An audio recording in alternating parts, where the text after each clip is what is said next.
SMMEs are at the forefront of our fight against poverty and inequality because they are a great way to create jobs, because they are a great way to create economic activity, and because they are so well positioned to take advantage of new economic opportunities. We have never taken our foot off the pedal. I'm actually looking forward to seeing our children learning remotely without having any interrupted Teams meetings, without having any interrupted Zoom meetings.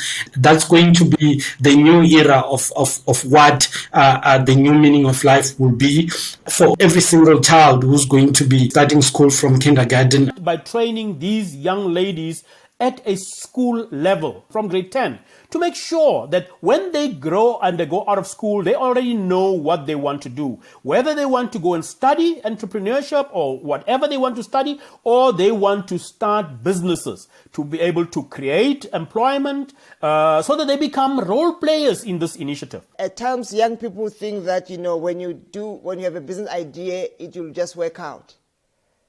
You need to know that you might have to, out of your 10 brilliant business ideas, only one might work out, or only two. And I always say, if two out of 10 works out, you are lucky. So resilience is very important. Often have young people saying, everybody in my industry is closing, I'm going to have to close my business. And I say, don't be silly. Go out and get their customers. Yeah, look, business, a key part of understanding whether a business should take funding and what type of funding is the business being honest with itself around what can I realistically afford, and take into account potential drops, fluctuations in sales, revenue, etc. So we talk a lot about responsible lending and the onus on lenders, and that's absolutely right. But business owners themselves also need to be responsible and be cautious on what they can afford. Nobody wants to fund a bad business, right? So make sure that that's in place before the time, and that all comes into account with planning and budgeting. Also have a look at client concentration risk. Some businesses are built, fairly sizable business, on one or two clients. They lose the contract. So that's really important. And of course, never ever stop looking for opportunity. Never ever stop marketing your business.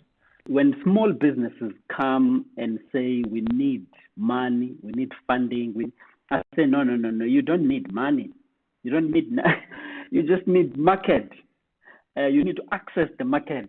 If you access the market, it unlocks other opportunities. You are so, fascinated about your products. You don't even see what is happening around you. But the others will be able to tell you, look at what is happening. And why don't you introduce this? Why don't you diversify? And that's the beauty about having that network of people that you could talk to. If you can't sell, you don't have a business. You are a good innovator maybe.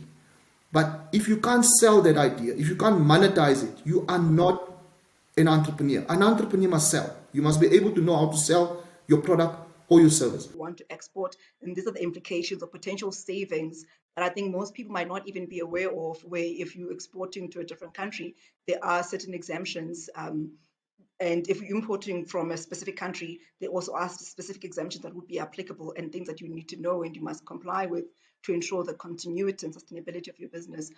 And with that said, I want to say, if you do get into exports, do what you can manage. Don't go in big, don't make big promises and you're not able to supply on those big promises, because you will actually just, tarnish your own business name if you're not able to support. You've got to be willing to say, yes, I'm confident that I can do this. But if you fail the first attempt, you've got to be willing to take the failure as a lesson and move on. Keep on doing it. Not repeat the same mistake, but keep on doing it. You're chasing an idea, you have to keep on doing it. You've got to be committed.